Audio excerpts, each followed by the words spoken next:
আসসালামু আলাইকুম বন্ধুরা, আশা করি আপনারা সকলেই ভালো আছেন। আর আপনারা শুনছেন ইসলামিক গল্পের আসর। আবু জাহেল সম্পর্কে ছোট্ট একটি কথা। নুয়ে গেছে মাথা, রয়ে গেছে অহংকার। আবু জাহেলের গর্দানে সাহাবী হজরত ইবনে মাসুদ রাদিয়াল্লাহু আনহুর পা। আফরার দুই কিশোর ছেলে মুয়াজ ও মুয়াবিজের তলোয়ারের ভাষায় একেবারে নাস্তানাবুদ করে দিয়েছে তাকে। ঐতিহাসিক বদরের কোনো এক প্রান্তে ঊর্ধ্বশ্বাসে কাতরাচ্ছে আবু জাহেল। খানিকক্ষণ পরেই শ্বাসনালী দিয়ে বেরিয়ে যাবে জীবনের শেষ নিঃশ্বাস। আর কুল কায়নাতের সব সৃষ্টিজীব আনন্দে উদ্বেলিত হবে আরেকবার।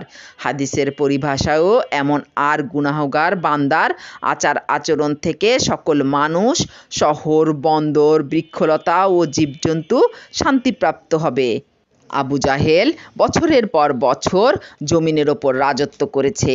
আজ সেই কিনা মুখ থুবড়ে পড়ে আছে বদরের এক প্রান্তে জমিনের ওপর, যে কিনা নবীজি সাল্লাল্লাহু আলাইহি ওয়াসাল্লামকে হত্যা করতে চক্রান্ত করেছে বারবার, অথচ সেই কিনা আজ ছোট্ট দুইটি কিশোরের হাতে হত্যার শিকার। মৃত্যুশয্যায়ও তার থেকে কমেনি অহংকার, দাম্ভিকতা। যখন সে মুমূর্ষু অবস্থায় জীবনের অন্তলগ্নে এসে পৌঁছেছে, তখনও সে দাম্ভিকতার সুরে বলেছে, তোমরা কি আমার চেয়ে শ্রেষ্ঠ কাউকে হত্যা করতে পেরেছ? মৃত্যুর সময়ও তার অহংকার কমেনি। তার অহংকারের ভিত্তি কত মজবুত! বস্তুত আবু জাহেলের অহংকারের পরিমাণ পরিমাপ করা অসম্ভব। সে নিজের ভুল স্বীকার করেনি, স্বীকৃতি দেয়নি আল্লাহ ও তার রাসূলকে, বরং তার আচরণে স্বীকৃতি পেয়েছে অহংকার আর অহংকার। তাই তো সে মুমূর্ষু অবস্থায় আরও বলেছে, আমাকে যদি চাষিরা, যে দুই বালক তাকে হত্যা করেছে, তারা মদিনার আর তারা কৃষিকাজ করত, হত্যা না করে বড় কোনো বীর বাহাদুর হত্যা করত, তবে কতই না ভালো হতো। বুখারী আয়াত নম্বর 4020। তার এ কথাতেও অহংকার প্রকাশ পেয়েছে। সে ইসলাম গ্রহণ করতে চায়নি, বরং সে চেয়েছে তাকে যদি কোনো বীর বাহাদুর হত্যা করত, তবে কতই না ভালো হতো। কতটা অহংকার আর জেদ থাকলে মানুষ মৃত্যুর সময়ও এমন কথা বলতে পারে। এই তো সেই আবু জাহেল, যে কিনা অহংকার আর ক্ষমতার দাপটে সত্যকে ডিনাই করেছে অবিরাম। প্রিয় নবী সাল্লাল্লাহু আলাইহি ওয়াসাল্লামকে জন্মভূমি মক্কা থেকে বিতাড়িত করেছে সে। আর তিনি বেরিয়ে যাওয়ার সময় শত কষ্ট বুকে নিয়ে আক্ষেপ করে বলেছেন, ওয়ে মক্কা, তোর থেকে যদি আমাকে বের করা না হতো, তবে আমি কখনোই বের হতাম না। এ কথা বলার সময় কি তার চোখের পাপড়ি ভিজেনি?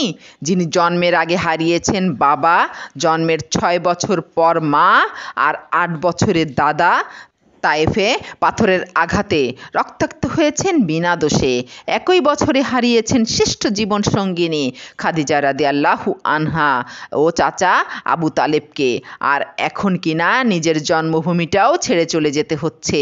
কিছুই তো আর রইল না। এ সবই করেছে অহংকারী আবু জাহেল। না, আবু জাহেল মক্কা থেকে বের করেই ক্ষান্ত হয়নি। সে ষড়যন্ত্রের জাল বুনন করেছে মদিনা অবধি।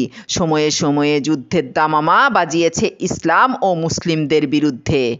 তাদের এহেন ষড়যন্ত্রের বৃত্তে পড়ে শান্তিমতো ঘুমাতে পারেননি নবীজি সাল্লাল্লাহু আলাইহি ওয়াসাল্লাম।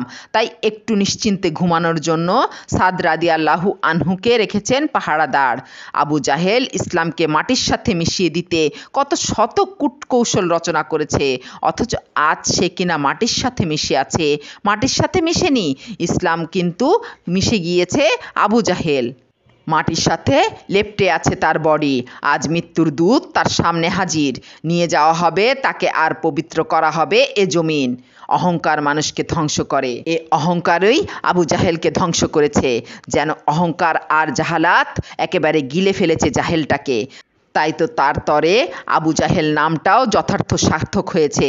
পক্ষান্তরে ফেরাউন যখন নীল নদের জলে হাবুডুবু খাচ্ছিল, তখন কালিমা পড়ে বাঁচার চেষ্টা করেছিল।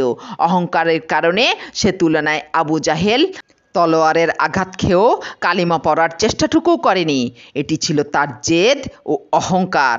মহান আল্লাহ তাআলা আমাদেরকে এ ধরনের জেদ ও অহংকার থেকে মুক্ত রাখুন।